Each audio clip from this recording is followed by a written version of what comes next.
కంచగచ్చిబౌలి భూముల విషయంలో AI morphing వీడియోలు ఫోటోలను సోషల్ మీడియాలో పోస్టులు చేసిన కేసులో BRS social media convener Manne Krishank, digital media మాజీ డైరెక్టర్ కొనతం దిలీప్ను గచ్చిబౌలి పోలీసులు విచారించారు.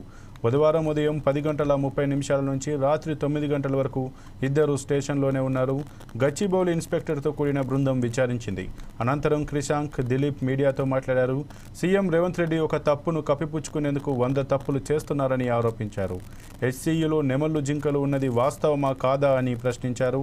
ఇక రేవంత్ రెడ్డి కూడా యూనివర్సిటీలో జింకలు లేవని పోస్టులు పెట్టారని, పోలీసులు ఆయన మీద కేసు నమోదు చేశారా అని ప్రశ్నించారు. 10,000 కోట్ల స్కామ్ బయటికి రాకుండా సీఎం డైవర్షన్ పాలిటిక్స్ చేస్తున్నారన్నారు. సెలవు రోజుల్లో కంచగచ్చిబౌలి భూముల్లోని చెట్లను నరికి సుప్రీంకోర్టు ఆదేశాలను బేఖాతరు చేశారని ఆరోపించారు. విచారణ పేరిట ఉదయం 11 గంటల నుంచి స్టేషన్లోనే కూర్చోబెట్టారని, 7 గంటల పాటు ఎలాంటి విచారణ చేపట్టలేదన్నారు. పోలీసులు అడిగిన దాదాపు 60 ప్రశ్నలకు సమాధానాలు ఇచ్చామన్నారు. 14న విచారణకు రావాలని పోలీసులు చెప్పినట్టు తెలిపారు.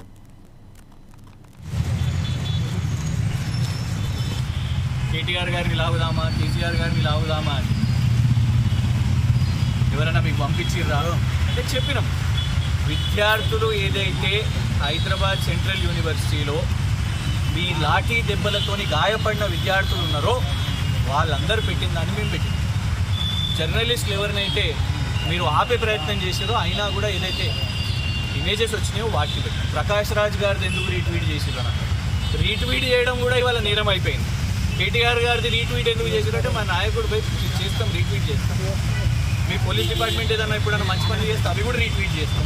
మొబైల్ ఫోన్ లేదు అని అంటే ఇంటికి సోదాలు పంపిస్తాము అని అంటారు, సర్చ్ ఆపరేషన్ చేస్తాం. మరి నోటీస్ ఎక్కడిది అని అంటే ఇలా అడిగినాం. సుప్రీంకోర్టు ప్రకారంగా ఇలా మేము ఒకటే చట్టబద్ధంగా నిన్న గౌరవ కోర్టుకి ఇన్ఫ్యాక్ట్ దానికంటే ముందు కూడా వాళ్ళు ఫోన్ చేసిన అర్ధ గంటకే నోటీసులు తీసుకున్నాం.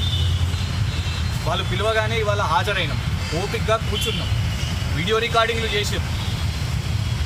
మరి కాంగ్రెస్ వాళ్ళ సోషల్ మీడియా వాళ్ళ వీడియోలు తీసుకుంటారో మాకు తెలియదు, కానీ ముగ్గురు ఇన్వెస్టిగేటింగ్ ఆఫీసర్లు అడిగిన ప్రశ్నలకు ఓపికగా కోఆపరేట్ చేసుకుంటూ ప్రతి ఒక్కదానికి కూడా సమాధానం చెప్పినాం. ఎందుకు పెట్టినరు అని అడిగారు. మరి రేవంత్ రెడ్డి గారు మాట్లాడారు కదా, రేవంత్ రెడ్డి గారు కూడా ఫాల్స్ న్యూస్ చెప్పారు కదా జింకలు లేవని. ఇలా మాకు లోపల ఉంటే సమాచారం వస్తుంది, అందరూ మాట్లాడుకుంటున్నారు. కానీ పాపం వీళ్ళందరూ కూడా డ్యూటీ అక్కడ చేయలేకపోతున్నారు గచ్చిబౌలి వాళ్ళు. ఎందుకంటే డీసీపీ గారు ఇక్కడనే ఉన్నారు, ఏసీపీ గారు ఇక్కడనే ఉన్నారు, సిఐ గారు ఇక్కడనే ఉన్నారు, 3 ఎస్ఐలు మమ్మల్ని విచారణ చేపిస్తున్నారు. మొత్తం మా పని మీదనే ఉన్నారు. 3వ జింక చనిపోయిందంట పాపం. కానీ ఎవరు చంపుతున్నారో ఎట్లా చనిపోయిందో వాళ్ళ మీద ఏమైనా కేసు వేసిరా? చెట్లు నరికిన తర్వాత 3 జింకలు ఎటు పోవాలన్నా, గోపానపల్లి దిక్కు పోవాలన్నా, ఇంకేటన్నా ఉరకాలన్నా, ఎటు దిక్కు పోవాలనో అర్థం కాని జింకలను ఇవాళ రేవంత్ రెడ్డి గారు పంపించిన కుక్కలు చంపేస్తున్నాయి. మరి వాటి మీద ఏమైనా కేసు అయిందా? సల్మాన్ ఖాన్ అనే నటుడు ఒక జింక మీద వేట చేసిండని ఆయన మీద 30 సంవత్సరాల నుంచి కేసు నడుస్తున్నది. మరి ఇక్కడ 3 జింకలు ఇప్పుడు చనిపోతే దానికి బాధ్యులు ఎవరు? దాని మీద విచారణ జరగాలి కదా. జింకల ఫోటోలు పెడితేనే, జింకలు చనిపోతున్నాయని ఫోటోలు పెడితేనే కేసులు అయితే మరి జింకలు ఎవరి కారణం వల్ల చనిపోతుంది? మేము అన్నాం జింకలు ఉన్నాయని, మమ్మల్ని కాదండి, సుప్రీంకోర్టు గారు పంపించిన, సుప్రీంకోర్టు జడ్జి గారు పంపించిన. అంటే మనకి 10,000 కోట్లు ఐసిఐసిఐ బ్యాంక్ దగ్గరికి వెళ్ళి ఆల్రెడీ తీసుకున్నారు కదా. ధరలను కూడా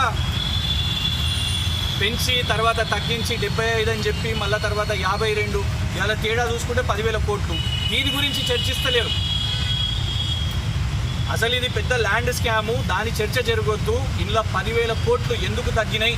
ఆల్రెడీ ఐసిఐసిఐ బ్యాంక్ దగ్గర ఒక అడవిని ఇలా సుప్రీంకోర్టు కేసు దేని మీద పెట్టింది? పేరు కంచగచ్చిబౌలి ఫారెస్ట్. దాని పేరు మీద ఇవాళ కేసు నడుస్తుంది. తప్పులు చేస్తున్నట్టు కనబడుతుంది ఈ కేసు విషయంలో. హెచ్సియూ